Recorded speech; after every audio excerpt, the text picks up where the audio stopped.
ከአምስት ጥያቄዎች ስንት እናገኛችሁ? ኮመንት ላይ ጻፉ። በነቢዩ ሰለላሁ ዐለይሂ ወሰለም ዘመን ከነበሩ ሙስሊሞች የመጀመሪያው ወይም የመጀመሪያዋ ሸሂድ ማን ነበር ወይንም ነበረች?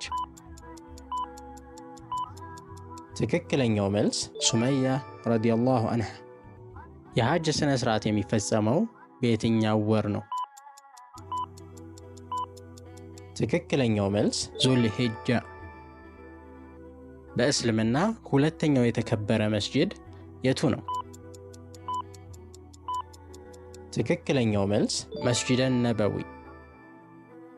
የነቢዩላህ ዘከርያ የሥራ ዘርፍ ምን ነበር? ትክክለኛው መልስ አናጺ። የመጨረሻውን ጥያቄ መልስ ኮመንት ላይ ይጻፉ። የባለቤቱን ትዕዛዝ ጥሶ የአላህን ትዕዛዝ የተከተለ እንስሳ የቱ ነው?